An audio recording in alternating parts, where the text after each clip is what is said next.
Hello everyone, and welcome to Off the Table. I'm your host, Jake Harding, and I'm joined with... You're not there, Steve. Steve, where are you? Oh, nice of you to join us. I'm here, guys, don't worry. That's right. So I'm your host, Jake Harding, and this is Stephen Box. Hello. The future LVO winner. So, quite the big shout there, Jake. but we didn't say when. And we're here today. In 2052. Yeah, and we're here today for another episode of Off the Table. So obviously this is the first one of 2022. Steve, how are you? I'm doing very well, Jake. How are you doing? I'm all right, thank you, mate. I'm all right. I know you've had a busy day. It's been a very busy day. What, would you like to tell people? Or is it Nope. a bit of a secret? Secret. Oh, Secret sauce. always a secret with this one. Secret sauce. We have done about 1 million tests, though, for this stream. So anyway, hopefully we're coming now through at 1080p in 30 frames per second. That's what he was really doing. Literally, for the last hour, I've been like, Jake, wave Wave. your hands again. Anyway, so I hope everyone is good in the chat. Obviously, massive thank you to all of you joining us tonight on your Thursday evening, where today we're going to be discussing what, Jake? So we're going to be discussing a few things. So the main topic of conversation is the Las Vegas Open 2022. Obviously, sadly, due to COVID last year, was not able to happen anyway. We were part of a fantastic event of the Nopen, but it's back. It is back. And our own Stephen Box will be going, along with Ben Jones as well. So two heroes of the Imperium. And we're here to talk about Steve's preparation. It's been tough. It's been tough. So this is probably going to be one of the only episodes of Off the Table. I'm going to do what you did because, we'll sort that in a second. Looks way better, doesn't it? Yeah, and also it means I don't have to lean into it. So this is probably going to be one of the only episodes of Off the Table where we more talk about the game. More because also this will be turned into the Competitive 40k podcast. It will be. We're on a budget today, guys, so we're going to have to reproduce this content. Time is money, people. So, We obviously want to keep the podcast going strong now. We're back on a roll. So if you, let's say, want to catch up with us, just on your morning commute or something, then the Competitive 40k podcast you can find on Spotify, iTunes, all that kind of good stuff. So, yeah. Yeah. So obviously, a massive shout out to everybody watching. We've got 42 viewers at the moment. Obviously, we've got a few people in the chat. Chris Anderson commenting on my beautiful Paris Saint-Germain shirt. I know. Imagine this in VT. That would look sick. Totally not a hint, by the way. Obviously, Ian James said, "How did you get on with painting your bikes last night, Steve?" Just the one bike, actually. Just the one, actually. So bike singular. And Martin K said, "Hey, you beautiful people." No, hey, you beautiful people to you. So, Steve. Yes, mate. Let's talk about the LVO. Yes, let's talk about the LVO. So the LVO for whoever. So could you just quickly explain? Obviously, there would be maybe potentially a few people on here that don't know what the LVO is. There might be. Could you just quickly explain to them what that is? So the LVO stands for the Las Vegas Open, which means it's in Las Vegas, Jake, and it's an open, which means it is a very large Warhammer 40k event hosted by the legends that are Frontline Gaming.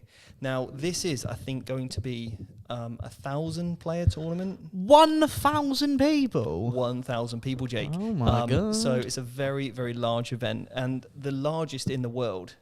It really is. Now, there's many people flying all around the world to go to this event. It's one of the most prestigious events in the world that I'm aware of. And, it's a singles 40k event. Can't wait to go. And most importantly, Frontline Gaming have asked me to do a workshop. What an incredible honour. So that is the real reason that I'm going. Yeah, not actually. He doesn't want to win wait. the LVO. He just wants to Do the do workshop. this, which obviously is incredible. It's And amazing. obviously sold out. Pretty much, yeah. I think there might be a couple of spots left. But all the details for that are on the Frontline Gaming website. Just look on the web store and just search for Vanguard Tactics and it'll come up. So if you are interested, you don't even have to necessarily be attending the tournament to get your ticket and come in. The other thing is what Frontline have done is given all of my students for the workshop priority queue access. So they can jump the queue to get registered, which is pretty cool. They get all their VT and, LVO Frontline swag, and then they can come on into the workshop. So pretty cool. I'd happily just pay to the workshop just to skip the queue, to be honest. I hate queuing. I hate queuing as well. We've already had a super chat. So obviously, if you ever not know, obviously, if you're new to the YouTube space, there's a few ways you can support us on the channel. Obviously, if you do like what we do, obviously Mondays we do battle reports, and Thursdays, every other Thursday, we like to do the off the table. We had to take a break last week due to some complications. I don't actually remember what it was. I think it was you were busy. Yeah, I was away, yeah. Yeah, so if you want to support us, obviously Super Chats are a fantastic way of doing that, and obviously we'll get you priority on things read out. Or if you want to help in a bit more of a way, you can become what's called a member. You can become a member, yeah. So we are, in February, we will be adding more members content. So what sort of things could people be looking forward to in the membership side, Steve? Okay, so things like right now, we've got a huge amount of thread for people in our off-the-table thread where people can ask their questions prior. So if you know you can't catch the off-the-table live, but you want your question read out by us, then obviously you can get that in there. Jakey will be in here chatting amongst people as well. Obviously, he's the host. I'm the co-host on this show. So that's one aspect. Same for things like the stream game. So on a Monday, you can ask the players some sort of things. Oh, how did you think that went, Michael, if he was playing? You know, really like that move. You can sort of talk about some of the tactics that was used at the table. So that's one thing, just being part of that awesome community. But then we're going to be doing some specific members-only content. So, for example, when there's a new codex, we're going to be going over some extra elements that we don't just give out on YouTube. So if you want that sort of in-depth tactical knowledge to help you keep up to date with the current meta, you know, like things to watch out for, you know, we'll review an army list in detail, maybe like a little bit like we're going to do today with my army list. But we're going to do that for when each of these codexes drop, because obviously, you know, I'm sure many of you are aware there's lots of codexes coming out that have already been previewed from Games Workshop, and I'm very excited to go over each of and every single one of those. Exactly. So obviously it's as little as $1.99 to become a member. So obviously if you would like to do that, it might be $2.99. It could be $2.99. Either way, it's less than a Tesco's meal deal or the American equivalent. And you can get so much confidence and clarity to help you on your journey to becoming a 40k commander with us. And also you help pay my rent, and that is worth its weight in gold. So, anywho, so obviously we do have a super chat already. Ronstick Live, hello from Germany, and thanks for the great last stream. They were fantastic. One question for Stephen: are you going to Vegas with the Custodes? Which takes us into our tangent. They're Custodes. You did it. I did it. So you were debating. Hang on a second. We're going to be talking about my list a lot today. Yeah. Now I've posted my list. Yeah. In the members area of Discord on Off the Table. Okay. So if you want to have a look at it, it's there. That's where you need to do. So if you want a copy and paste of the list so you can go to your events with the future LVO winning list, then you've got it there. Obviously, we will go into it. For a great deal of $1, maybe $2.99, we can't really remember. And speaking of memberships, Brandon has become a lieutenant. What hero? One absolute hero. And you two have now just accessed yourself the future LVO winning list. And Scott C, what absolute heroes. Guys, if you want to be winning the LVO like this guy right here, get on board. You know what to do. But obviously, seriously, thank you so much. That does mean a lot and obviously helps us with the journey that we're trying to accomplish here. Yeah. Anywho, obviously you were very much in two minds about these Custodes. Yeah, obviously, you know, thanks to Games Workshop for sending us this preview copy.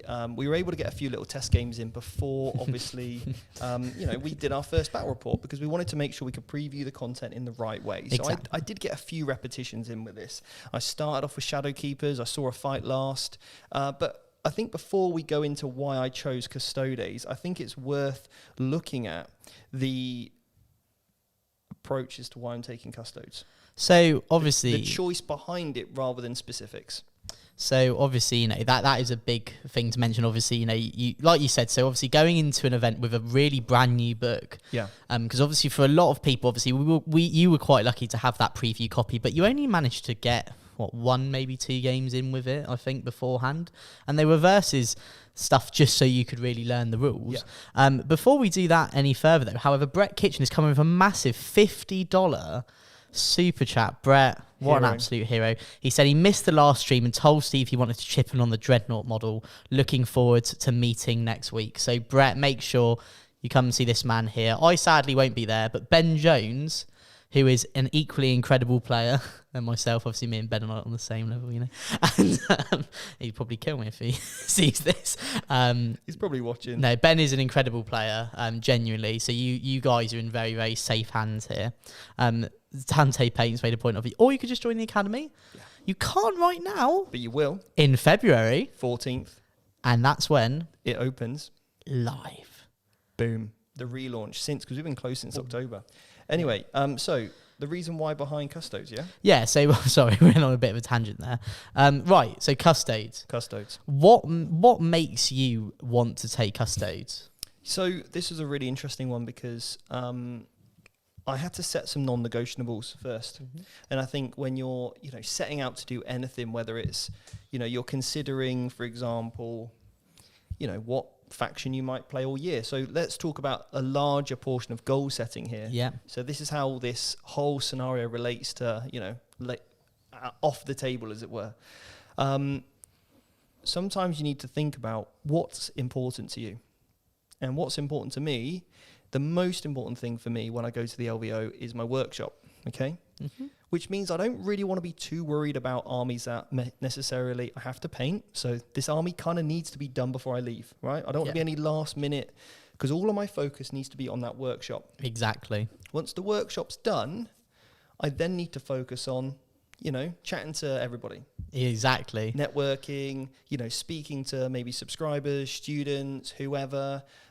That for me, what it's about is the community. So I need to be more focused on what's going on actually off the table than what's going on the table. So I already know I'm not going to, try and win the event. No. I'm going there because I know that, from past experience of things like LGT, I was completely overwhelmed by the amount of people coming up to me and saying, hey, which, is brilliant. I absolutely love that. It's great to connect with so many people. So I know that I'm going to be slightly distracted from actually playing the game. Yeah. And I just need to have an army that is essentially minimal fatiguing, in sort of obviously not easy to speak, minimally on the fatigue front, essentially. You don't want to get tired easy. None of this Gene Stealer cult malarkey, none of this AdMech. He wants simple, effective custodians. Yeah. All right. So that was one of the other requirements. Yeah. The other thing was it had to travel easy. So now we're into more so that's the kind of the why portion. Mm-hmm. Yeah, the meaningful element. I need to be able to enjoy each of my games as well. That's obviously the main factor is I need to be able to enjoy each of my games. And for me, enjoyment comes from having an army that I can give my opponent a really good game. Mm-hmm.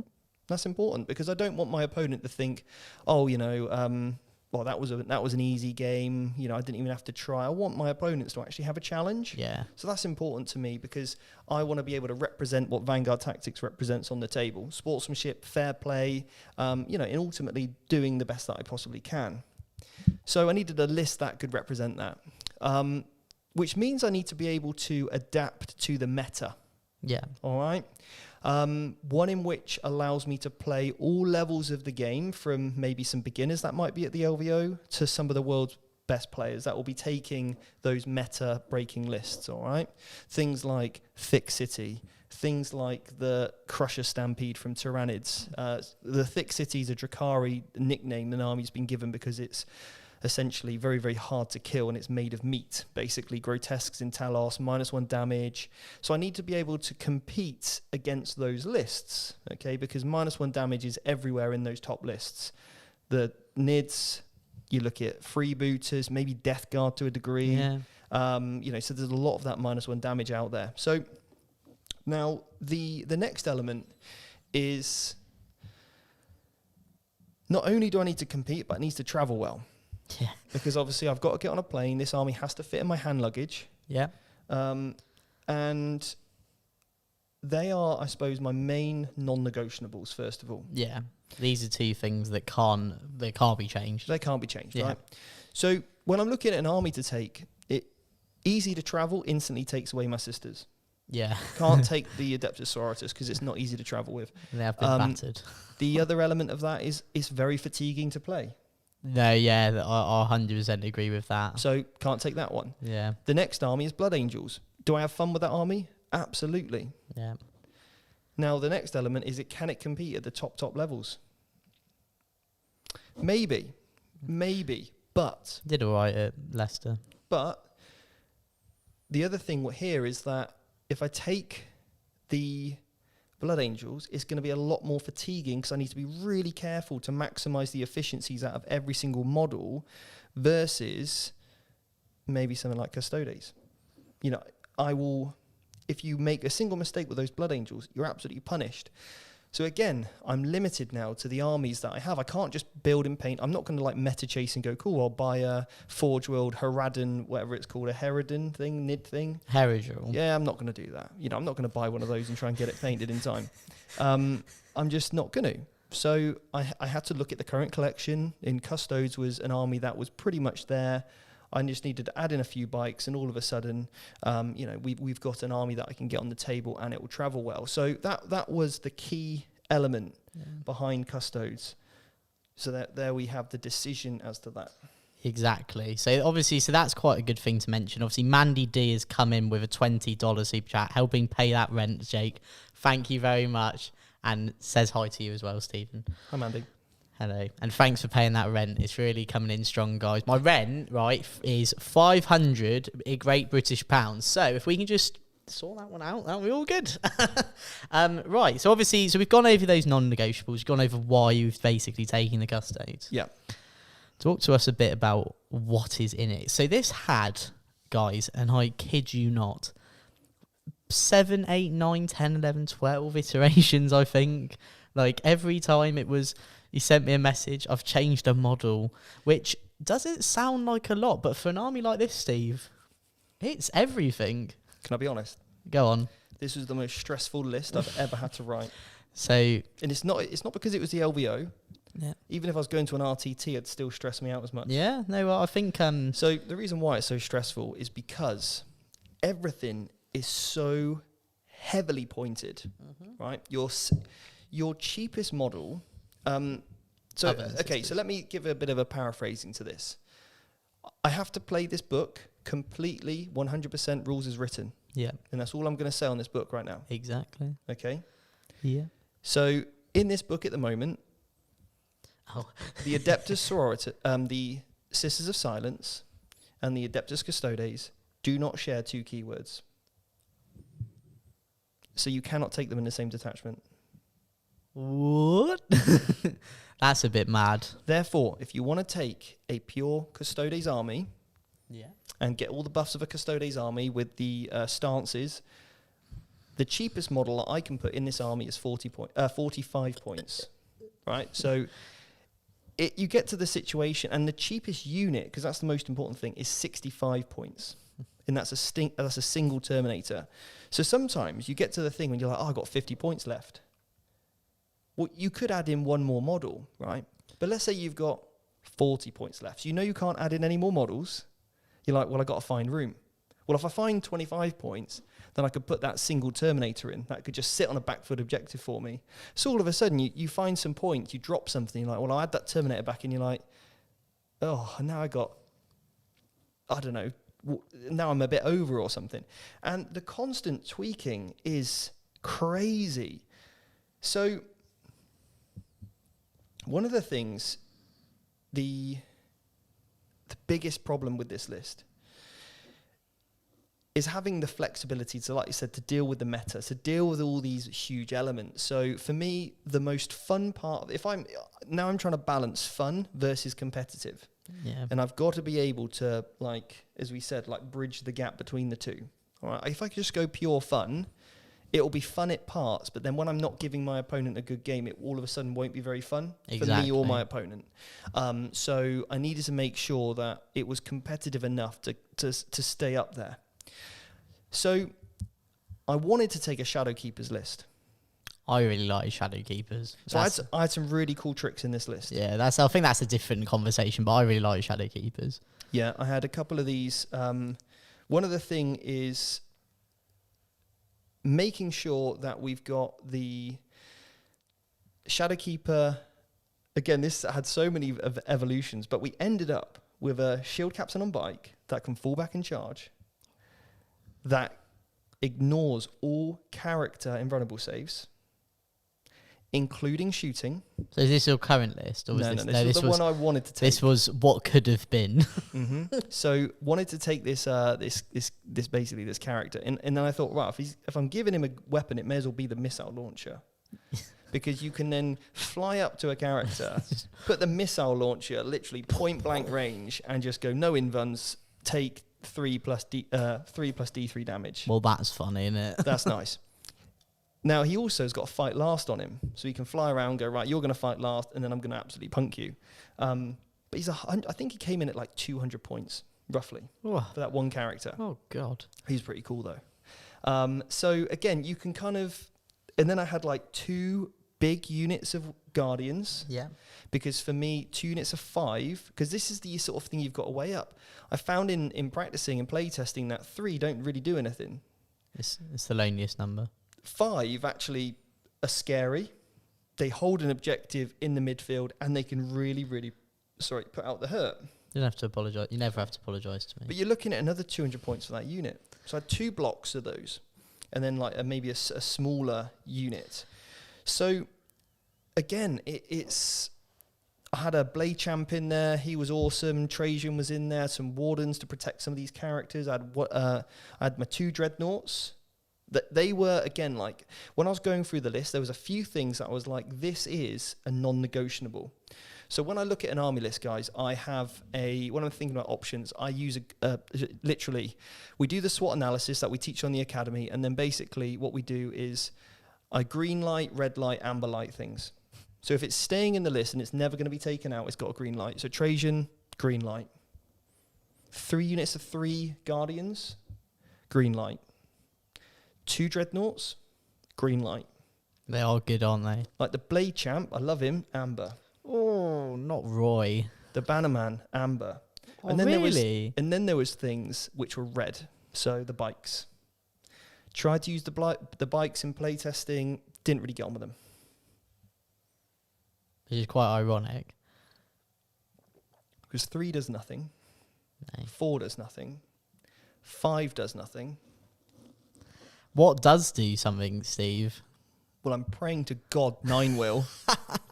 So I'm taking 3 units of 3 bikes. Okay, just as a real quick one, just before we go any further then, do you want to just quickly, obviously, so for the members, if you want to check out Steve's list, in our Discord server, it's there, off the table, okay? Yeah. But just for other people, just so they have a bit more context of what the list is, can you just, without relics, don't have to mention that like we do on the channel, can you just give a quick rundown of what you were taking to the LVO for all the people that want to copy and paste it and take it to all their current GTs so they can win the LVO? Okay, so it's a Emperor's Chosen list. Okay, so they're really strong. They're not... This was the one that I thought would be a bit of a secret sauce.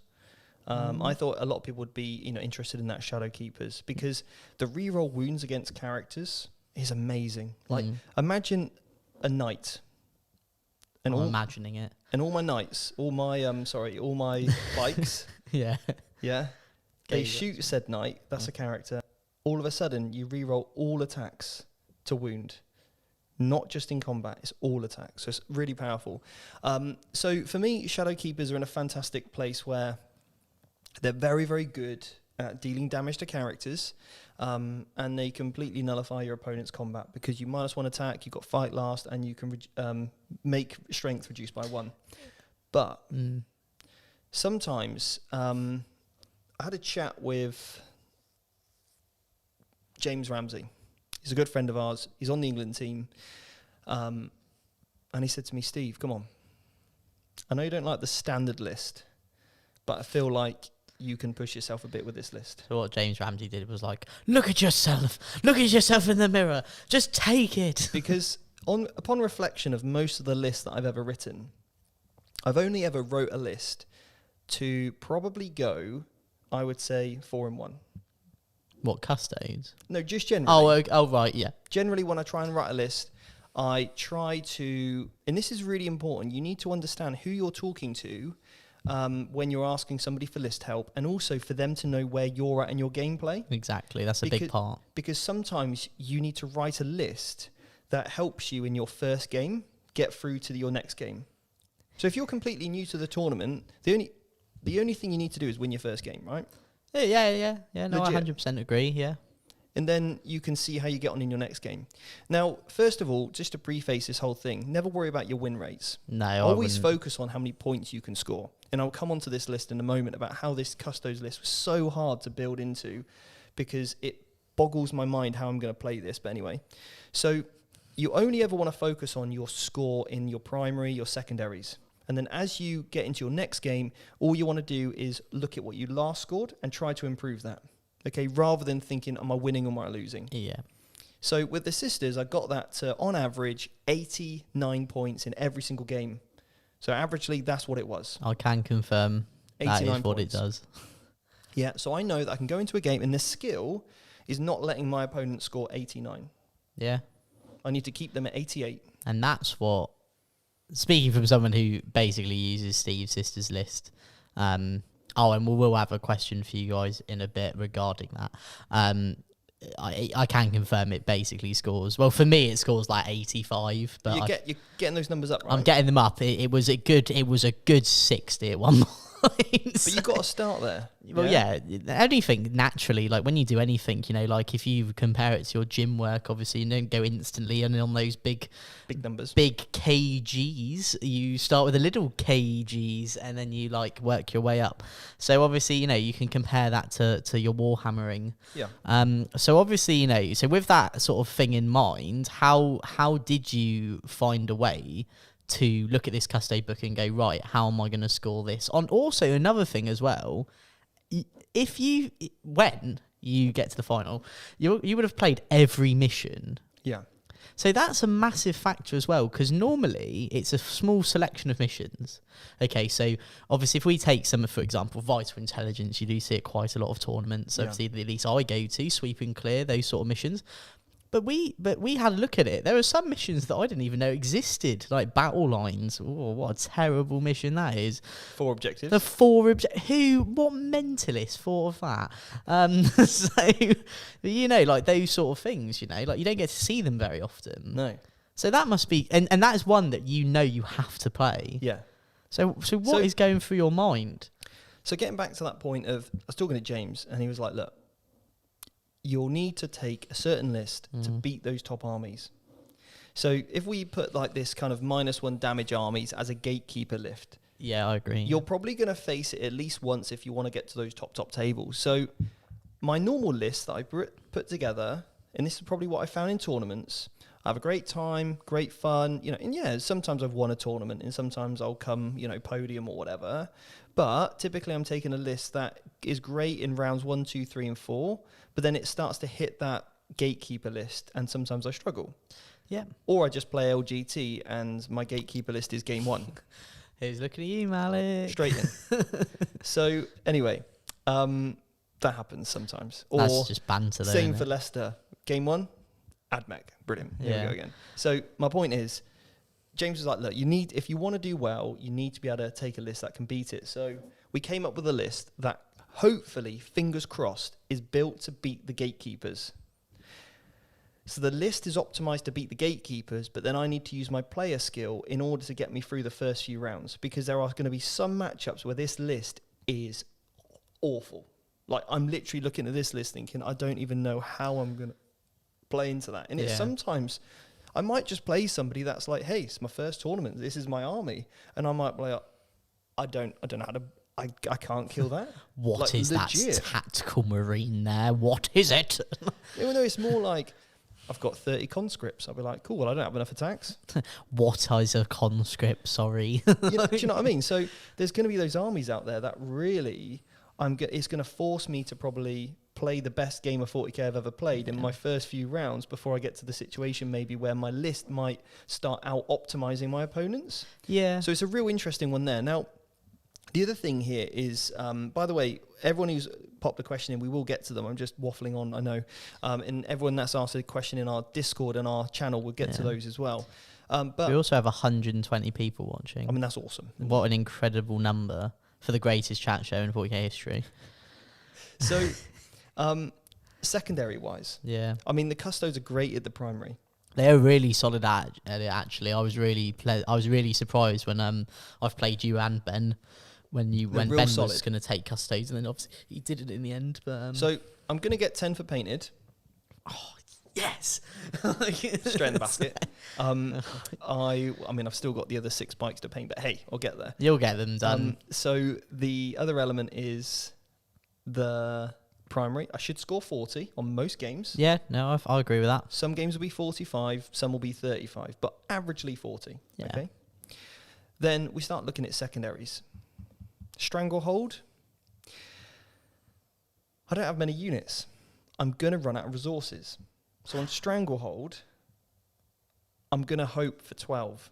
For 4 turns, I need to hold more. I think they're really good at doing stuff like that. Like, again, I was really surprised because obviously, like, they don't have a lot of models. However, So them all being OBSEC. the other issue you've got is if you go second by Yeah, a fast army, you can't push out quick enough, yeah. and therefore you don't get Stranglehold turn 1 or 2 turn because you can be Yeah. move blocked in. This was your problem when you played Ben because and the Chikari. yeah, because they just you went banners and he went first and just like to put a model on every objective and was like, yeah, you can't banner now, and you're like, gosh darn Ben. Yeah, so basically Stranglehold's an interesting one with a foot infantry list. Yeah, Good if you can go first and really push out, but if you can't, you really struggle.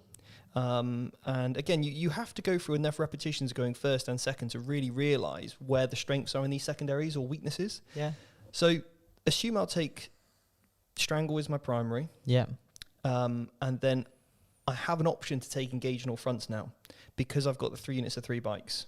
Okay, so I could take Engage in all fronts. I could even take behind enemy lines. So I've got 3 openings there for secondaries in one category. In the next category, we're looking at either To the Last, which you could build Custodes for because they're very durable, but I just hate it as a secondary. it is so boring. I don't play defensive. It's so boring. I just can't do it. It's just boring. I just can't do it. I'll just like boring. Just can't do it. So I just took it off the table, right? Could absolutely Bin that take one. that off the table. So then I'm left with either maybe like a no prisoners or grind them down, kill more. Right. Now, used to ITC formats of where it used to be hold more, kill more, I think I can probably get 9 points off it. It's decent. Yeah, that's okay. You need if it comes down to it, that's what you're going to need, isn't Yeah. it? And then in my third secondary is going to have to be Rod, Retrieve Octeris Data. Not banners. Potentially banners on some missions Yeah. and depending on my opponent's army. So there are some like factors that might influence whether you take them or not. Speed of army, their play style, etc. So and the thing is, like, me and Michael have been working so hard on reformatting the academy to really bring in a lot of this stuff. Yeah. So basically, that's where I'm at. That's my secondary picks. I'd hope to get 8 points on Rod, which isn't many. Then it's something. I'd hope to get 9 points on Stranglehold. Mm-hmm. Sorry, maybe 12 points on Stranglehold. Yeah. And then maybe 9 points on Bring It Down. Grind them down. Grind them down. Now, obviously, if my opponent's got any other options, Assassinate could be on the cards. No Prisoners could be on the cards. Abhor the Witch. Or I could, in some games, take To the Last, but it's going to be on those 3 units of 3 bikes. So that means I'd have to play defensively with essentially 900 points of my army. Don't want to be doing that. So What a power move. that's roughly where the list is at. So in the list is Trajan. I've got Trixie, the Terminator captain that we saw on stream. Mm-hmm. We've got it's all Emperor's Chosen. I've got the 3 units of 3 bikes with the rockets. I've got 2 dreadnoughts with the spears. Yeah. Because they are D3 plus 3 damage in combat. And then I've got 1 Terminator, 1 banner, and I wanted to take the +1 attack banner. But for the freebooters matchup and the Orc matchup, I have to take -1 to hit. Yeah, I know, I agree. Same for the Hive Guard. So I'm having to tech my list now depending on some of those harder matchups. Yeah. So this means my bikes are all -1 to hit from shooting. It gives me a turn 1 survivability chance so I can actually start playing turn 2. A lot of people plan for turns 2 or turns 3 or turns 4. I always think just plan for turn 1, and if you get through turn 1, then you can look at playing turn 2. Then you can go out there. But So- until that point. Again, you really need to be conscientious of that. So I think it's like a 24 model count army. It's not a lot, is it? No, it's not a lot. But It travels well. yeah. Minimal fatigue, Yeah. and I might do okay. You might do all right. And on that note, Joey has just become a lieutenant. Absolute hero, Joey. Thank you so much and welcome to the cause, I guess. Yeah. Welcome to the chapter. That's what I'm going to say now from now on. Welcome, Joey. So should we go through some of the... So let's go through some of the old Discord questions first. So I'll read them, and then depending on they could be for you, they could be for me. They'll probably mostly be for you because obviously we've got the topic at the moment.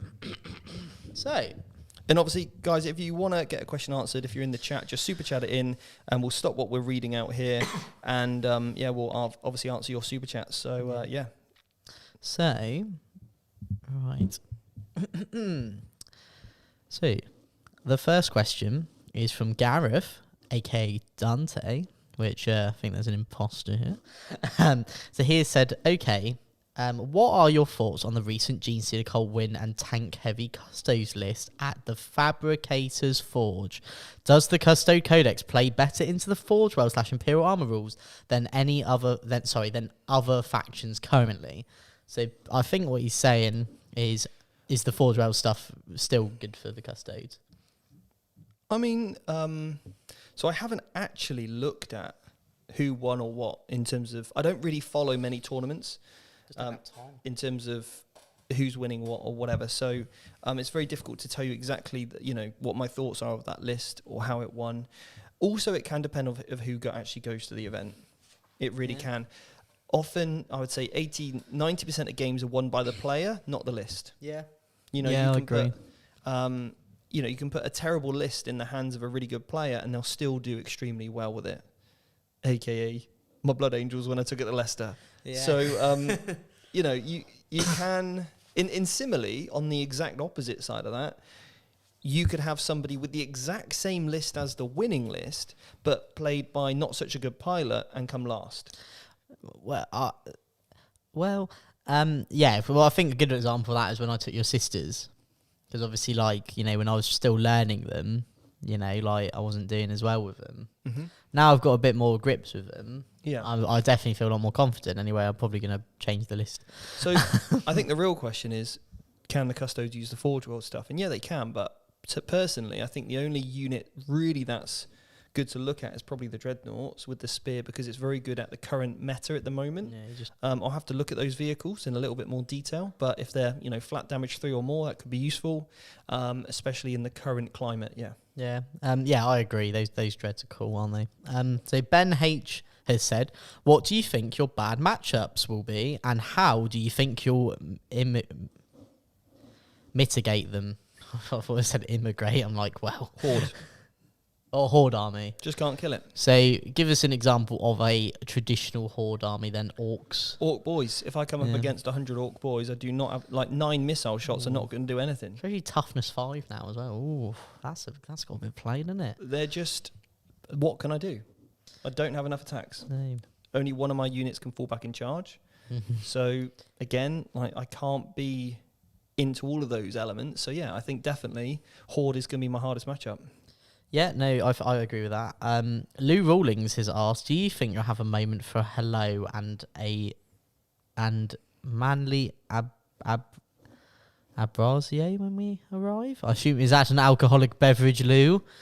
Lou, we can always have a hello. I'll always have time for you, Lou. Lou Rawlings is an absolute legend. So, the more time I can spend with Lou, the better. There we go, Lou. A personal invitation to go have a whiskey sour with my man here. Josh, but it's spelled with differently. We're just going to say Josh. What would it take? What would it take for you to get fully tilted at the table? I think we should both answer this, because I think what's your I've had enough now, other than a rhino exploding and killing 27 models. Probably my opponent. Yeah, no, I agree. Someone warring, that just sets me off. Really? I go full sweat. I've been very fortunate and very humbled that I've met a lot of members of the VT community, and they've always said very nice things, and I really, really do appreciate them. However, one war, and I'll change. I see red mist. I just hate it. But yeah, no, I agree. On a serious one, I agree. An opponent can really... I don't care about dice rolls. I could roll 20 ones in a row. Obviously on the stream this past week I rolled I did a 3d6 cast and rolled a 2-2-1 into a 1-1-1. Yeah. That didn't even phase me. I'm not going to lie. I won't waste my time playing somebody I don't want to play. No, well, you shouldn't. Especially going to an event like the LVA. You've spent all this money to go out there. I'm not going to waste it. No, you've got better things to do. And the thing is, some people might say, oh, you've paid all that money to go and play at a tournament, but I don't want to spend time with somebody, full stop. Yeah, I mean, like, if there's somebody that I don't want to play, I'd rather just walk around the exhibition, chat to people, watch other people's games, than spend time with somebody that is trying to win at all costs, for example. See, I'm not into it. I think this is a topic potentially maybe for another one, because this is a whole conversation in itself, I think. Yeah. Because I think when a lot of people turn around and say, oh, but you've paid all this money, I'm like, yeah, but I paid all this money to enjoy myself. Yeah. So why would I do something that I'm not going to enjoy? What I'm never going to do is, without... That sounds really like lower your gaming standards. Yeah. To someone else's behaviour. Not going to do it. Oh no. Just walk away. Yeah, exactly. So then we've got so obviously a great question and maybe a future off the table topic. Yeah. Zalus has said, what's your tier list of most important factors when building a list? Do you try to split percentage of points accordingly? Let's say 60% fun, 25% playing the mission, and 15% tweaking against certain matchups. Also, good luck. You sort of have covered this already, but if you had to percentagize it all, what would you do? 99% the mission, 1% fun, or 99% the fun, 1% the mission? That's my one. So, fun, missions, and matchups. Why not? We'll use this exact percentage. Yeah. Here, yeah. Fun, mission, including primary and secondaries. Yeah. Playing the game. Yeah. Okay. Competitively. And then the opponents. Like the army list, right? Just the meta then.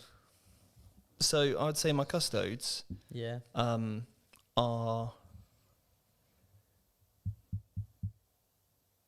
I mean, they're not as fun as my Blood Angels. Also, there's no Roy, so... they're not. I've had to take a little bit of the fun out of it. I had to take Roy out. I had to take... loser. For a start, I'm not taking Blood Angels. Oh. I'm not taking Harlequins the Incarn. The most fun I've ever had. So if we ever most fun is that list.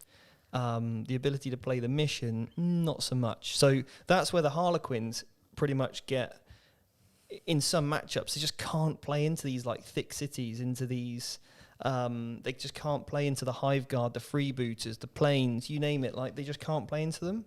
So that if they score a 0 on those, then as fun as and they do not travel well, then people, but it's a really interesting one, I think. I think you've got to have a complete spread and balance. So I'm going to go right down the line, 33, 33, 33. 33, 33, 33. Yeah, and the other percent can be, I don't know, someone else. Mine's 95-5. Fun, mission, matchup. I say to Steve so many times we go to an event, I just can't be bothered to play. Right, let's move on. So Core Blimey, what a fantastic name. He's asked, now again, we have covered this, but I will read the question out because obviously you can just sort of reiterate it for him. I think we've got a problem, Jake. What? I think I forgot to hit record on the thing. I don't think we can turn this into a podcast. Oh. Never mind, it's fine. Oh, it's fine. Well, you have to watch on here. You can watch it. Just link it. Link it. How much does the ease of safety transporting your army to another country influence your army list or selection? Do you take into account country/region specific metas when traveling to a large event? So obviously you covered the reason you're taking custodes because it fits in your hand luggage. Yeah. But in terms of region specific metas, how much has that made an influence? I think the LVO is a tricky one because there's going to be so many people traveling from around the world. Obviously, there's going to be a lot of people taking it very seriously. So potentially the money that people are able to invest in this hobby at that level might be higher. So they are maybe able to buy these sort of more meta popular lists, like the Haradrim or whatever it's called, in the Crusher Stampede, in all the Grotesques in the Talos. So some or maybe the Freebooters buggies and the Planes, So again, you have to consider a little bit of that, but definitely the Travel Easy. Do you want a funny story? Yeah, go on then. Okay, well, not really funny. Okay. So on the 14th, I ordered some foam. Right. right, to transport. I won't say the company's name. Oh, okay. It's one of those stories then. So it's not really their fault, but here's the story. So on the 14th, I ordered it. Yeah. And I was expecting it like Monday or Tuesday. Okay. It didn't come. Right. So I sent them an email. There's a hey, problem just wondering what my order is. Like, I'm going away on Sunday. Really need this foam. Anyway, credit due. Like later on that day, had an email. It's been dispatched. Right, it'll be with you from 10 and 11 o'clock a.m. today. Okay. So I get a text message right from the delivery company. I won't name them. Okay. It's DPD, isn't it? I really want to name them. No, just say it. I don't care. Well, you don't care, but they might. Anyway, so they're not gonna what? Are they? Oh, I'm sorry. You never know. CEO of insert company name here might be watching. Yeah. So anyway, call them. I get a text message. Okay. And I then asked my mum to wait in for this parcel for me. Oh, good old Angela. Yeah, and she's like, I've been here all day, Steve, and nothing's come. And I'm like, great. So anyway, I looked on the order because I was filming all day today. Anyway, I got a message, Jake. Right. And the text message. Read it live. The text message just shows your order has been received by box. Where's that? So they left my box on a dustbin. That's not my wall. They're not my bins. So they've left my parcel on someone else's bin next to someone else's wall. Apparently it's nowhere in the area. They've looked. Like my parents looked everywhere. Can't find it. So the delivery driver thought, I'll tell you what, I can't find his house. Oh, there's a bin there. Oh, we'll just put it in there. So I called up said company, and they're like, oh, yeah, we can't really do anything about it. Now you need to call the sender, and they need to launch a complaint with us, or whatever it is, or an investigation, I think they called it. I'm like, I need my foam. My custos ain't going to take themselves. So there might be a last-minute list change right at the end. Yeah. Are you allowed to do that? I'll just have to take a yellow card. Oh, no, Steve. Because you if should I can't do... travel with it. No, just wrap up in your clothes. Have you seen them models? Yeah. I don't know. Remember, I'll try and find we a nearly way. put the Land Raider... For Legends, we nearly put the Land Raider in my clothes bit. Oh, you'll be fine. Anyway. Silly. People... Who leaves a delivery on a bin? People are trying to guess the delivery company. I'll find out after, so joke's on you. Right, so the next question is... So somebody... River City Gaming... Yeah. Then commented replying to Gareth regarding the Forge World question. Right, yeah. With the list in question is a free Caladius, 3 Palisars, 2 bike captains, and then just bikes. And then he went, and then he commented, I believe, regarding your list, to say, I like the choppy Terminator captain. Could you go into some of your reasons between 3 times 3 custodes versus 2 units of... Okay, right, we'll do that one. Well, we already spoke about the sisters. Yeah. I can't take them at the moment because they don't share the 2 keywords. But Yeah. otherwise, Yeah. I probably would have taken 1 5-man unit. Yeah. Because I'd rather a unit I can push and play with rather than just 3 that pretty much do nothing. So then I could have kept the prosecutors on the back foot. That's what I'd have liked to have done. And I didn't have time to submit the questions through Frontline Gaming and stuff to see what they were going to rule on it. So I just had to make a short, snappy decision and get on with it. Yeah. Then Gareth then replied regarding Gene Suler. This is them having a conversation between themselves, which I love. I love when the community gets to chat amongst themselves because of finding friends and all that. Also, chat, let us know what you're up to. I'm always interested what you guys are up to. You painting? I don't know. Were you just chilling at house? Did you listen to us on just audio? Do you watch us? I'm interested. Let us know. Let us know. First of all, what are you doing? Question number 2, do you watch us or just listen to us? And what have you had for dinner or breakfast? Let's not make it or any more. lunch? We'll ask them that question in a minute, Jake. Okay, there's a conversation between themselves. Right, so we're going to go on to Bradley. So Bradley, I'm so sorry I can't pronounce your last name. Don't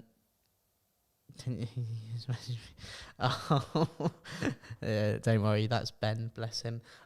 Right, so Bradley says, do you have advice for managing skills to disparities in a local group. I constantly win when playing against friends who are newer to tabletop wargaming, and it causes them to become frustrated because they feel that no matter what they try, I still come out on top. What are some things I can do to ensure everyone has a good time? Go on, Steve. This is a good one for you. You always make me look like a good player. So you said I consistently win when playing against friends who are newer to the tabletop. It's going to them to get frustrated because they feel no matter what they try, I still come out on top. What are some things I can do to ensure everyone has a good time? So if you're in a gaming group where, let's say, you're always losing or you're always winning, no matter what it is, again, just if you're more experienced than these individuals that you're playing with, maybe just have the chat with them that I had the chat with you at the start of the game.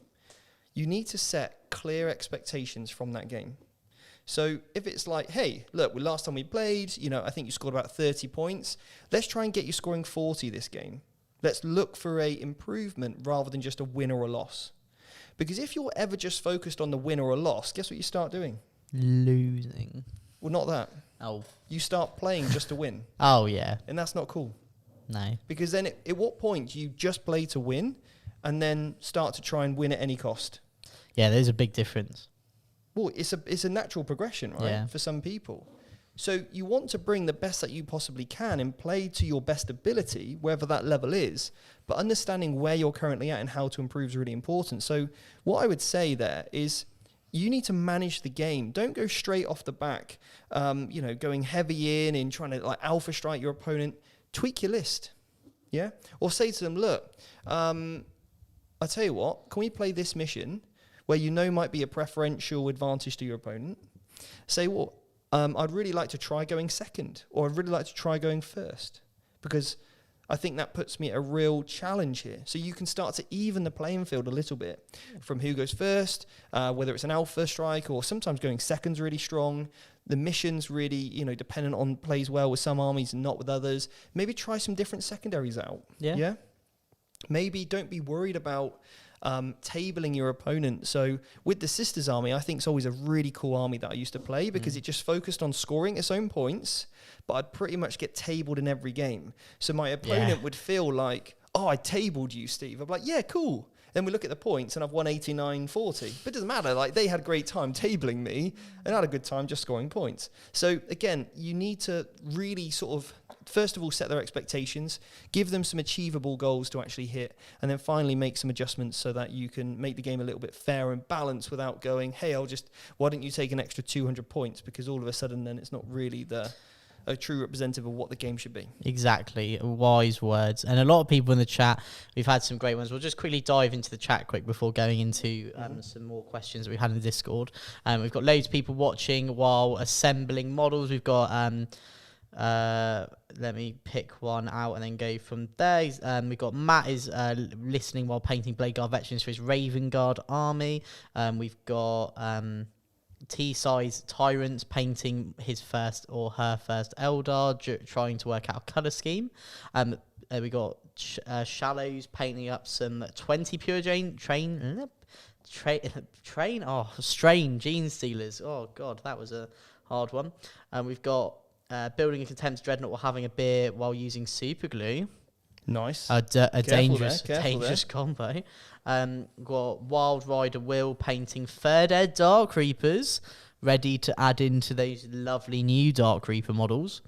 And yeah, so obviously lots of people all looking from different parts of the globe, it seems. And again, thank you so much for taking the time out to listen to the greatest chat show in 4K history. So any more questions? Yes, so we've got Necromania. These are in the Discord, right? These are all in the Discord. So these are new ones that have come in while we've been live. In the Discord where the members are. So we've got Necromaniac 05. Interesting, you have taken a lot of bikes, but no bike captain. What is the thought process behind that? Will it not be harder to get rerolls for your bikes? Also see you have gone smaller units of guard in the end. I asked about it on Tuesday. Okay, so first question answered on the... first question to answer is about the bike captain. I couldn't afford him at 200 points because at 270, I could just take a unit of bikes. So I could either have a shield captain... So I could have taken a shield captain on bike with 2 units of bikes and then had 70 points left over for maybe a standalone Terminator, could have done that, right? Or just take another unit of bikes. And that's what I went with. And that is just perfect logic. It's about perfect logic, but it's some at least. So again, that's one of those things that I just decided to take out, because normally what I find is, Emperor's Chosen, they do get that free reroll anyway. Yeah. Remember, the Dreadnoughts are quite fast. Yeah. And for 1 CP, I can turn them into a captain anyway. Yeah. So I can get some rerolls in there. Don't panic, guys. Don't panic. I see you panicking. Don't panic. And I'm just going to roll 2s. Hero. That's what I'm going to do. Of the Imperium. Yeah.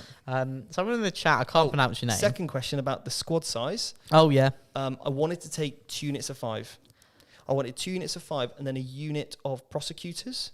The sisters. But I couldn't do it. So therefore, I just took, because I needed the points to roughly fit in the same price as 3 units of 3. Yeah. In order for me to take Trajan, I can't adjust his points. The Terminator captains on like the cheapest that he can possibly be. And then the 3 units of bikes. I would have liked to take the Hurricane Bolters, but just because of the meta at the moment, I had to take the missiles. Yeah. So therefore, I don't have enough points to unfortunately take larger squad sizes, although I want to, and I think they're more competitive, and I think they're better. On the whole, I have to make some, and because I can't take those sisters at the moment, otherwise I would have. Exactly. So again, well said. Someone in the chat said, "I love you, Warhammer Dad." I don't know who that's for, but I love you too, Warhammer, son or daughter. Right. So then on to the final question in the Discord. And again, if you have any questions, make sure to this potentially could wrap up the whole LVO section, and then we'll go into a bit more generalistic chatter. Sounds good. Ragnarok, but I think that's the Rhino. Yeah, Rannok. No. Yes. I think that's the Rhino. Yeah, but it's Rannok. No, I know. It is the Rhino, but it's Rannok, not Ragnarok. Well, Ragnarok's cooler anyway. Right, change it to Rhino. Yeah, right. I'm going to change him right now. Change it, but what if it's definitely him? Should I put him in timeout? No, don't put him in timeout. Okay, fine. Right. Chris, you can stay. Change your name to Rhino, you silly sod. Right. So he says he's sitting here building a spear dread. Do you think swapping your 3rd bike squad? Yeah, I was right. Your 3rd bike squad for an additional 2 custodian guard squads would increase your chances of getting to the top tables, but reduce your chances of winning the event overall? That's a very good question. Exactly that. That's what we spoke about earlier. You did. Literally, I've had to take what in my mind is a suboptimal list just so I can break through those gatekeeper lists. Yeah. Which is something which I think is a big a good topic in itself. Might come around and bite me in the bottom. Yeah. And I'll be like, Ramsey, I told you I should take my shadow keepers and my anyway. You're gonna fail and be like, this is an absolute joke. It's a bloody stitch up. It's a stitch up. Is he going? I don't know. I don't think so. No, you'd have asked him. Yeah. Why were we on the phone with him? Yeah. Right. So obviously that is. Unless you've got any other questions, guys, regarding the LVO in the members' Discord for the priority questions for the topic, we could now move into go on. some general stuff. So obviously 2022, this is the first one of Off the Table 2022. So we left off the table in 2021 with a lot of obviously a lot of goals that we set ourselves and stuff. So have we got any events other than the LVO in the next month or so? Yeah. What events have we got? So obviously bearing in mind, guys, that chapter approved is officially, after Warhammer Community's post on Sunday, is going on pre-order this weekend. So a lot of what happens at the LVO... Is that what they've said, is it? Yeah, it's all on there. Don't worry. So obviously... I'm not going to lie, Jake. Sometimes you do panic me. No, don't worry. I make sure to check all of my facts before I say things. So bearing in mind, obviously, and they also did a community article today about some of the points changes. Bearing in mind, obviously, with the end of the season of the ITC, obviously coincides with chapter approved. A lot of these lists at LVO that could be doing quite well may not be exactly the same. You mean all completely irrelevant? Exactly. Well, in 2 weeks' time? Well, some options are, like, for example, that one Lictors do the Rod and all these other things. What do you think going forward next month, at least next month's events? Obviously, we've got Beachhead Yep. I've got like 3 events next month, which is a bit mad. I'm going to try and go to that team event as well, but I need to be able to put a team together. Yeah, I've already Signed on for someone else. committed. Sorry. In fairness, I don't have a ticket, so No, if I can get you a ticket, I'll let you know. But it'll be like a one-man team. imagine I play every role. I am the goalkeeper, the defender, the fullback. I'll play all 5 armies at the same time. Same Okay. time. You can get like big arms and stuff. Before we do that, there is a super chat I've Don't really just think they seen. can get much bigger, mate. You checking out these guns lately? Yeah, I was going to comment, but waiting for the chat to do it for me. Tea time with Toby, £5, bar TTS and watching back reports. What's the best way to practice Warhammer 40k with no opponent? What a fantastic question, Steve. Now, this is something, without plugging it, the Academy is actually quite good at. And I'd like to tell you a story. Go on. So, in July last year, we had the esteemed pleasure to help player judge the Factorum's first ever GT. We did. And this was obviously an event post like the COVID restrictions, the initial ones from the summer. And I got to play in my first round a lovely gentleman called Tristan. Yeah, you did, yeah. And to give you a bit of backstory, I know he doesn't mind me saying, so I do ask him about if I can say this story on streams. He had never ever played a game of Warhammer 40k before. No. Never. Okay. And you put me against him. Yes. And you said, Jake, he's never played before. He's only been on the Academy. Just all he's done is the Academy stuff. He hasn't been on TTS because he doesn't want to do that sort of thing. Yeah. This is his first ever game. And if you didn't tell me that beforehand, I would never have known. Yeah. So using things like, obviously, what we offer with the Academy, the 7-day challenge. 7-day challenge.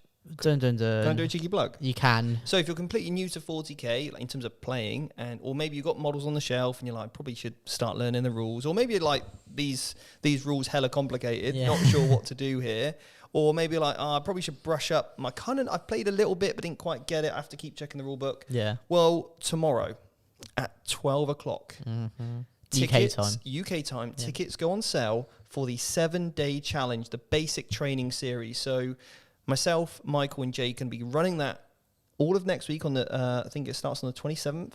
Yeah. Basically, you are going to be shown every single phase of the game. There's a day for every phase. There's videos. There's little games you've got to play at home to practice. And at the end of that 7 days, you should be able to play a small-sided game of 40k without checking the rule book. That's how good we'll make you. You get live interaction every single day with the coaches, the pre-recorded material you can watch. Then there's live interaction so you can get all of your questions answered on that phase of the game, which is awesome. So tickets go on sale tomorrow. There is a link in the description. You can get on the pre-order form. Okay, so you can sign up for that. By the way, if you do that, make sure you turn on notifications to receive emails from us. Yeah. Some people don't, and I can't email you the link. So anyway, tomorrow at 9 o'clock, I'll email you the link. Yeah. All right, if you're on that pre-order link. And I might even do a cheeky little giveaway for people who use that link on that email. So get signed up for it. 12 o'clock tomorrow, they're going live, general sale, public, Instagram, Facebook, on our email list, etc. So yeah, love to see you. There's only 77 spots. Last time we sold out in 5 days, and already 20 have sold to pre-orders. Yeah, so if you guys want to up your confidence and your clarity on your journey to becoming a 40k commander, make sure you check all the links in the description. But on to that sort of topic, you can learn the game with no opponent. I think we've got a bot in the chat. Oh, just get rid of it. Just going to remove that person. Kick it out. It's not even there. Get out. Yeah. I don't want any of your photos, right? Cool. So obviously that is, these sort of things is what you can use to help your knowledge. If you want to get better at golf, what do? Get a coach. Exactly. None of this, I'm just going to keep swinging and swinging and swinging. You need a coach. All good football teams have coaches. They do. Tottenham, the best football team in the world, have Antonio Conte. Okay, cool. Cool story. Yeah. There's no other teams. It's for those people. The great thing about it is the momentum, that we keep you accountable to actually go through it. So we kind of force you through those sticking points. Yeah. But we're there to help you all the way. And I mean, Mandy's just super chatted in. Thank you so much, Mandy. She said the 7-day challenge was definitely worth it. A good way to start basics down just to make sure you do all the right, exercises. Now, the other thing here is the whole group's we're gonna have momentum. Yeah. Right. We're all gonna sort of push each other through together. You're gonna meet a great bunch. I know so many people have, started becoming friends on that. Now they're in Discord, arranging games on TTS. It's been brilliant. A really good evolution. Yeah. So that's fantastic. We've got another super chat here as well. So £5 from Tea Time with Toby, another £5. Thank you so much. I just got back into the hobby after 20 years and have a mix of Firstborn and Primars from the Imperium magazine. Thanks for the answers in advance. So thank you, obviously, so much for all your support. And again, obviously, like Mandy said, the 7-day academy, 7-day challenge was extremely worth it. So obviously, if you want to, even if you just know somebody who wants to do it, you get lifetime access on that course as well. So although it's the live support, it's the momentums for the 7 days. So by the end of the 7 days, that's where you'll be at, is to be able to play small-sided games. But you still get lifetime access to the course. It's fantastic as well if you're one of our academy students, Tony, him and his son are on it. So he can teach he can go through the material with his son, and then he can help his son play the game. Well, my boss at work has 2 kids, and he is going to be buying it for them to all learn together, which is incredible. Johnny Clark has just signed up for the pre-orders, for the 7-day pre-orders. Thank you so much. And obviously, again, all of this, everything we do, and Steve and Michael and all the team here does, is all for everything you guys obviously support us with. It keeps the lights on and keeps us being able to bring even bigger and badder and better content for you. And we've got some huge things planned. Massive things. And do you know what? I had a so can I tell, the thing I said was secret today. Okay. You're going to tell people what it is. I had one of the most professional film crews in today to record my documentary. The sickest content we're going to be putting out with this film crew. Now, they've said to me, look, Steve, if you really want to take your content to the next level, they've given me an equipment list. Now, I'm not going to lie, the equipment we've got in this room is pretty extensive. But to get us to that next level, I am tempted to put it as a wish list. What, on Amazon? Yeah. So if people would like to help us buy some of these really unique pieces, you are literally, look, there's absolutely no obligation whatsoever. But if somebody would say, look, Steve, I'd really like to see how you use this piece of equipment, let's get it, let's do it, I might think about it. So let me know in the chat if you think that's a good idea. Again, it's an easy way for you guys then to see the support that you show being used by us directly. Yeah. It doesn't just go into our back pockets for whatever. I think it's fair to say that obviously, I've been doing this with you now for about a year and 4, 5, 6 months, I think. Not that you're counting. No. All good couples count their anniversaries. But obviously, from that whole time, every week, I see something new. And even now, we've moved into a whole new studio and I still see something now. Exactly. So everybody's saying in the chat, or a lot of people are saying in the chat, I can help you in that too. One of the people in the chat has a film business. Oh, that's awesome. Must admit, Mr. Box did a 2-hour odd chat on general list building, which was very, very good, and can't remember his SWOT analysis. Vanguard Tactics only fans. So I've seen people make them to actually do what the website was designed for in the first place, which was just basically other content. Talon has asked, is the Academy helpful with specific factions or just general 40k course? I play Salamanders and want to learn how to play them and Space Marines better. This course will help you in everything. It will help you with your lists. It will help you with your gameplay. There are some things that you can teach someone in gameplay that they will be able to take no matter what faction they're using. Yeah, so basically, with every single thing we do in life, the most important thing is the fundamentals of the game. Mm-hmm.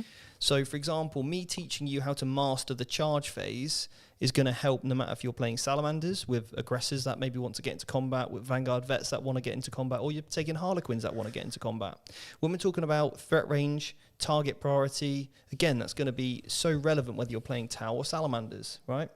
Now, if it's here's the best stratagems to use, we are going to be adding in, so when the Academy relaunches in February, some of the members level content for students is going to be faction specific. Yeah. Okay, so you can ask us anytime on any of our. So let's say we're on a Quiz the Coach live lesson that we do every single week. You can say, hey Steve, look, I'm really stuck between these two warlord traits for my salamanders. Which one do you think? This one's better on defensive. This one buffs my character a little bit more. This one buffs my units. Which one would be better? Or, Steve, I'm really struggling with which stratagems I should be optimizing and using at what times. Could you, here's the stratagems that and again, we can always relate that back to the academy content, so we can see the work that you're doing in the homework and then answer the questions specifically around what you're doing. So the coaches that we have, literally, we cover every single faction from a coaching standpoint. And like we said, there's going to be more and more content as every single new codex comes out. Now we're set up here. We've got the team, me, Jake, Michael, and Nicole. We can cover this content so much more. And I'm not going to lie, like your memberships, your academy subscription, it all helps. So then I can, take on more people full time. Anyway, that just means more content. So if you literally want to pay my rent in more ways than one, so that's how it evolves, right? But yeah, naturally, and I think that when it comes to us here at Vanguard Tactics, and I think I can speak for everyone when we say this, is that we want to just make the best content for the community to help grow and strengthen that community. I've been playing the game for ages now, and it's really I've never felt like I've ever been really a part of something.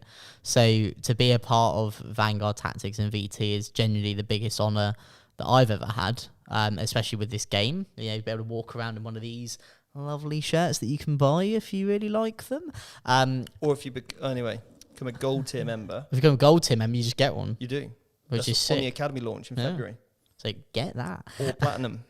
Ooh. Yeah, so exactly. So these are the things that obviously, we do sort of strive for. Mm-hmm. Got a great one here from Matt. He said, the academy is super helpful, only halfway through, and it's skyrocketed my abilities. I think the overarching approach is best. You need to practice your army yourself rather than just be told it. Absolutely. Like, there's no point me going, here's my custodes list. This is the best one. Go and run it. Yeah. Because you won't understand.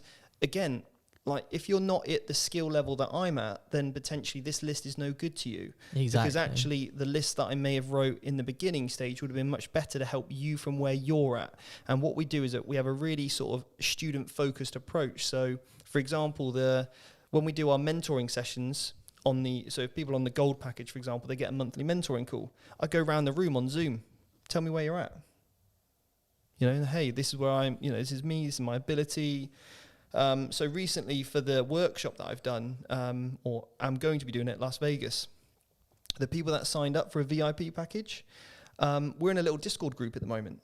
We did our first call, and there was only 10 spaces. It sold out even before the general sale ones, but we're in Discord at the moment. We did a chat. I want to find out who they are, where they're at with their hobby, so I can give them specific advice to then help them take that next logical step.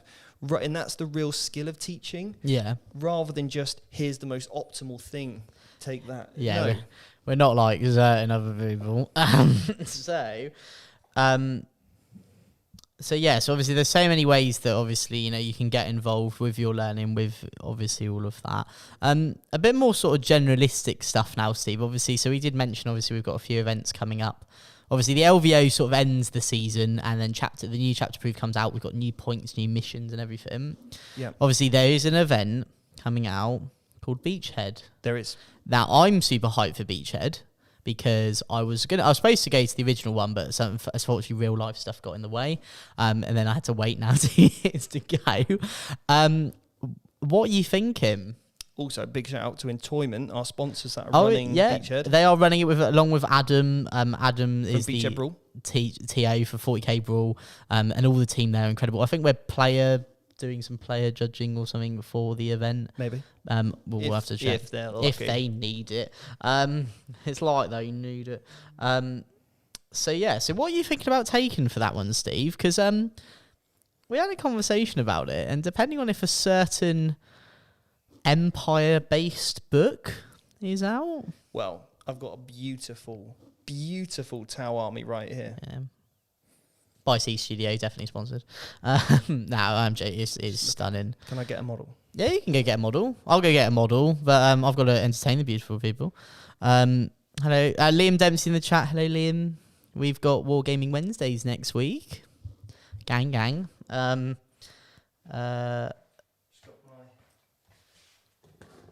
You are right there, the Drury 7. The best part of the Academy is the right-minded community. Steve, you should take care of space, please. Look at that. We have to keep all the models in these containers, each individual model. So Otherwise they start firing at each other. Yeah, they get a bit aggressive. Yeah. So we can't let the air get to them, you see. So C Studios, this is how seriously we take these paint jobs. I'll laugh so hard if you just like creamed. See, it's even air compressed. It's even air compressed. Could you hear it? Yeah, when yeah. it comes out. See? Yeah, it's just incredible. Honestly, I'm mesmerised. Yeah, it's amazing. So obviously, Enforcer Commander ready to go. Yeah. So obviously, other than Liam thinking you should take care of Space Marines, which I 100% agree with. Hey, Liam.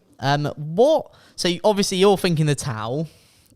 Or Custodes. Or Custodes. This is the thing, though. Or Blood Angels. Or Blood Angels. Because. What? Well, there's another book coming out right soon. We don't know what's going to happen with points changes. Well, that's what I was just saying. So obviously, all the cards are on the table. Well, they shake them all up. They did just show today. Yeah. That Blood Angels have had a few point changes. What? So Mephiston's gone down in some points, and so have some Death Company, it seems. So obviously that's good. That is not Farsight. No, this is just a generic commander. We do have Farsight. Sadly, he doesn't fit in one of them without breaking, so we don't want to break him. Yeah. So obviously, Death Company. Yeah. Down. Assault Marines down. No. They are OP, so they What can't is go an down. assault marine? An insult marine. So obviously, with that in mind, Steve. Yeah. What are you? So obviously, you got the Tau and the Custodes.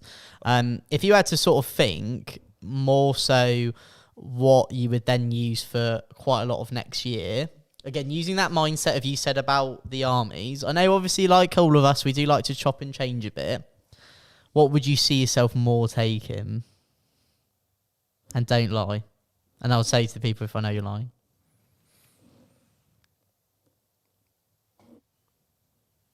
Eldar. Lies. Absolute lie. Lie. Look at him and tell him you're not going to be... Well, I'll use him then. The new Eldar stuff from what they've shown off does look amazing. Eldar's a true love of mine. And we are purely referring to the models that Warhammer community have shown off, and nothing else. So obviously, that's all we go off of. Yeah. So obviously they look fantastic, the new models. The Tau are a sentimental army for a very particular reason. But the Eldar have always been a very true... I've always played Eldar. I am an Eldar player at heart, yeah. Yeah. So obviously, we've got that one. For me, I don't know. So just to quickly answer your question, Tylon said, I'm trying to enroll in the academy, but I can't create an account. It's because it's not out yet. Yes. That's... Get on it's 14th of January is when it's... 14th of Feb is when it starts. But in the time being, you can get on the short list. On the there's a link below, hopefully somewhere. Get on that list, or just send us an email, and we can put you on that email list for basically pre-orders. So make sure you get on that. So for me, I'm not going to lie, So with the whole... So they also showed off today the Grey Knights, Dread Knights. Oh, yeah. Shockingly and absolutely disgracefully are going up 10 points a model. How are you going to cope? I don't know if I am. And that's obviously quite a big thing for me and my list. So I don't know. Obviously, it stops spam. Well, no, it does. It is good for the game. Naturally, I'd much rather have it than not, in all seriousness. However, one of the things I do like about my Grey Knights is that obviously I do like using them. And Dread Knights, they are fun. So I am actually more thinking I do really like the Sisters. Like as I said, I played them for a bit at the tail end of last year. Yeah. And I had so much fun with them, other than being a bit model heavy, which for me can be a bit of a, like you said, that fatigue. I loved it. Yeah, you really started to do well with the Sisters. Yeah. And I think if I just stick to my guns, and then I can gain that confidence and clarity to become a true 40k commander. Now, you could actually. Can I call you out on something? Yeah, right. You looked at me like, yeah, all right, but I actually mean no. Yeah, fine. I'm going to be brutal to here, No, that's fine. and I'm going to do it live. Yeah. You're not going to put me in one of those boxes, are you? You're going to call me a great player? So I'm not sure what it is. I think that you are a fantastic player, Oh, yeah. but Yeah. you are scared. Of success. You literally are. Yeah. You, on a consistent basis, self-sabotage. And I see this a lot with people that diet, right? Mm. It goes really, really well. And then what you're worried about is your identity changing. Yeah? Yeah. At the minute, I go from friendly neighbourhood Jake to Spider-Man. your fun Jake, just likes to go to tournaments. Like you said earlier, I like to take a list that's 95% fun. Yeah. You could be an exceptional player, Yeah. but you need to do one thing. What? Stick with the same army. Yeah. You legitimately do. Yeah. The best I've ever seen you play was with the Grey Knights because you were getting consistent with them. Yeah. And I truly think there is something that we need to unlock up here that's going to allow you to go beyond just when you get to that hard game. I do crumble when I get to that hard game. It's like you let your opponent win. Yeah. Now, there's going to come a point where we need to get through that. But you just called me a fantastic player. You've got the potential to be. No, you did just say I was. You've got the potential to be. No, all I heard was... legitimately, if I would love... you actually being here and having access to all these armies is probably the thing that's holding you back the most from being a good player. Yeah, I'm not going to lie. I do like using the arms. Well, the thing is as well, is this is also like the other thing as well. My enjoyment of the hobby, other than meeting people, is also... no, Liam. Jake is a top player and a top guy. See? I am the best player in the world. No, you said you're the best dude in the world. Yeah, exactly. So my main thing with the Grey Knights, right, and this is just something that like naturally I've always had a problem with, is that I don't like armies that don't have a lot of choice. I've always hated it. Like, this is why when I used to play demons, I loved it. And these Chaos Space Marines, I loved it because they had so much choice. And I felt like there's so many options that I could unlock. And then, like, also, if something's not going too right, I can just have a look at something else. Whereas in the Grey Knight book, I'm not going to lie, guys. As much as I love it, and it's gone on record. It's a bit one-dimensional. It is. And that is my problem, is that when a list, for example, like the Dread Knights and the Inceptors potentially, because that's another unit that's doing quite well, that could go up in points. We don't know. Okay, so here's the thing then. Let's take Grey Knights off the cards. Yeah. And I actually think we should take Sisters off the cards for you. Right. Because again, I don't think the book is diverse enough for you. I do like them though. I think they're more diverse. They definitely are more diverse Yeah. than just literally the colour grey, because that's Man with hammer. Legit. Man with sword. So I think we should look at an army for you this year, which I would like you to say to the chat here today that this is the army that you're going to attempt to win Best in Faction in the UK, because I genuinely think you can do it. All right? I was the best in fact for Grey Knights at one point, but yeah. But you're not going to be the best Grey Knight player in the UK. No. Because you won't stick with them. No. So I want you to have a tournament army. Yeah. When you go to your large events, you take this. Yeah. This is the one you become known for. Yeah. All right? RTTs, or, if the game's in flux, like, the season's about to change. Yeah. Yeah, I don't care what you play. All right? Just Yeah. do whatever. But I think you I need like to commit to taking an that. army today. Yeah. Okay. In chat, if you agree with me, No, they're all trying to guess it. let me say, come on in here, guys, back me up here. Yeah. But we all want you to do well, Jake. No, I want to do well. So I'm a top guy. I think when we look at a diverse army, I think your options are Right. a Space Marine chapter. Yeah. No, I do like playing Space Marines. I think you've got a Space Marine chapter. Yeah. You've got Chaos Space Marines. Yeah. Diverse, right? Chaos. No, they are as you top. said. Yeah. No, you're right. Yeah. Eldar. Very diverse. Do you trust me? Tau. Yeah. Oh, yeah. It's out. Yeah. But one-dimensional in their play style, which you might not enjoy. I don't think that would be a problem though, because it's never been the play style. It's always like, You get what I mean, though, of like, so for what I mean by like with the Grey Knights is my main problem is like, let's say like I find something I don't like, and then the only way of fixing that is essentially the same thing. It's still a guy. Either it's a guy with Wi-Fi antennas or it's a guy without Wi-Fi antennas. And then when I look at other options like paladins and purifiers and all that, they're just not up to snuff. So Mandy super chatted in with $20. Necrons. I mean, we've got a very large Necron army. Well, I also said I do like I really like the Necron book, and Liam knows as well how much I like Necrons. So the other option is Nids. Yeah, well, obviously I did have a Nid army because the Nid army that you had is my old army. Colt. Yeah, I mean, it's being painted at the moment. By Grant. Yeah. Who is an absolute hero. The Genes to the Cult is an option. Yeah. So what do you think I would be best with?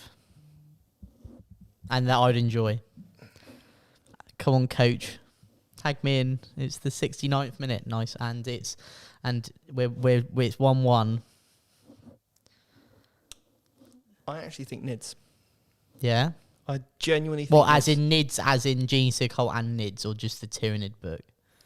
Well, if you group them together at the moment, then you've got the ability. The Force of the Hive Mind. The Force of the Hive Mind. Yeah.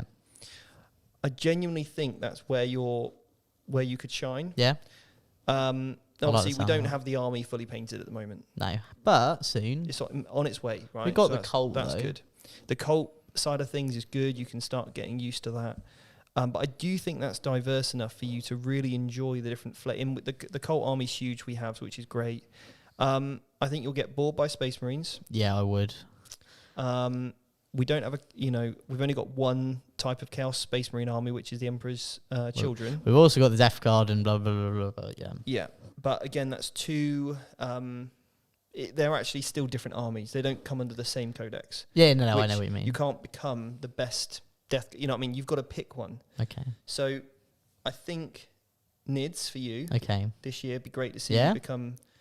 But the problem is, at the moment in the meta, you're not going to get the repetitions in at Beachhead in the other events, where other people will, because they've got access to the current stuff, which we don't. So that's my only hesitation with Nids at the moment. I could just play Genes to the Cult. Yeah. But obviously that doesn't help you win Best in Faction for Nids, does it? It doesn't. However... Oh, here we go. Joe Byron.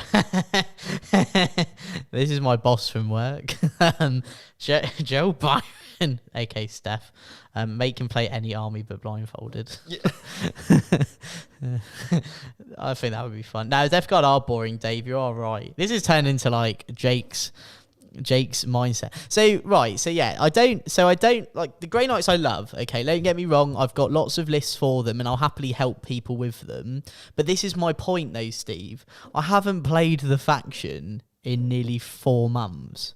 Yeah. And I still know how it all works exactly because it just hasn't changed. Well, I don't know. You forgot something on the week again. Oh, yeah. I forgot one rule. Yeah. My bad. I am joking, of course, though. Maybe somebody's asked why is Drakari not on the table? Because we don't have an army. Yeah, this is also bearing in mind that my hobby is this place. Because obviously I've got a Tau army. Yeah. But it's not painted. But that's the thing, is that I do also, as another thing, I have set myself my own personal hobby goal of painting a 2,000 point army that I'm using the Tau for because I enjoy painting the Tau models from when I've had them in the past. Yeah. So that's more of my goal. And then I can take them to events if I want to. I could sell them after. I could do whatever I want with that. Yeah. It's an interesting one. So have a think about Jake's Journey. That's a video series. Yeah, love it. There we go, Liam. Thank you. Always carrying. So anyway, we're going to wrap this up tonight. But I just want to say a massive thank you to all of you that super chatted in tonight. You've been, especially Mandy. Mandy's been an absolute hero. Yeah. Top super chatter. Top super chatter. You're just... Yeah, I agree. What? Don't worry. Top super What chatter. a top super chatter. But obviously, thank you so much, guys. Carl Grundy said, enjoy painting Tau Lies. I do. I really did. It was a very simple colour scheme, admittedly. But yeah, I really enjoyed it. What sept are you going to paint them as, Jake? Black and red. Anywho, I like the black and red. I think it's cool. You said to me the exact words, Jake, you need something simple to paint, otherwise you're going to get distracted. And he's 100% correct. Anyway, thank you so much. Yeah. This has been a fantastic episode Off the Table. Yeah. We've had laughs, we've had cries, we've had it all. So again, obviously, we haven't had it as, we can't do it as the Competitive 40k podcast because Steve forgot to press record. Sorry. However, you've been here to watch it anyway. So it's here. Look, remember, 7-day challenge, sign up tomorrow at 12 o'clock, okay? Get on the list below and we'll send you the links out so you've got that ready in your inbox so you can get on that. The Academy is going to open up in February when I'm back from the LVO. Yeah. Okay. We're going to be running some little master classes that I'm going to do online as well. So if you want to sign up for one of those webinars where we can just sit, go over some really cool stuff, bit more like the developing a mindset to become a more competitive and balanced player. So we're going to be doing loads of cool stuff like that when I do get back from the Las Vegas Open. So wish me luck. I'm definitely going to need it. If you are going to the Las Vegas Open, please come and say hello. Literally just come and say hello. Say, hey Steve, I watch your channel, whatever. You can hate it if you want, cool. Just come and say hello. I would actually, not shake someone's hand, but because obviously COVID and stuff, but fair play. If you come up to me and go, Steve, I hate your channel, your content's terrible. At least you told me to my face and not in the comments. Just tell him that, don't ruin the algorithm. Or you can also tell Steve as well what you think of Off the Table and what do people think of Off the Table real quick before we go. Do you like it? Do you hate it? Do you want it to stay? Because if you do want it to stay, we will do the next episode. I don't know, when I get back. When Steve gets back. So it is pretty much going to be Thursdays though. There's also one thing to note. Yeah. Apparently there's a bearded legend in the basic training series. No, in all seriousness, we said this before in December when it first ran, but Liam Dempsey, if you don't follow him, go and follow him now, okay? His content's a little bit more X-rated than ours, but honestly, Liam helped me with the basic training, and we are just like... it's just brilliant, I think. Oh, yeah. The dynamic that we have in the basic training series. So Liam is a fantastic boy. pre-recorded content is me and Liam, and then the live content is going to be me, Jake, and Michael. We're going to rotate the lessons, so you get a really good experience. But yeah, I think you're going to really, really enjoy it. Liam plays the beginner. He says he was playing the beginner, All I'm saying is that he did these videos. The next thing I know, he's whipping everybody at events. So. Right, exactly, yeah. So honestly, massive thank you, Liam. And if you want to see that material, yeah. And obviously, again, thank you so much. A lot of people in the chat saying they really like it. So yeah, but the Off the Table will return soon. Yeah. And we probably the next topic will be how we got an LVA. But thank you so much, guys, and take care. Take care, everybody. Love you all. Bye. It's going to be awkward now because I need to walk over and stuff. I'm just going to don't worry, guys. I'll carry the outro.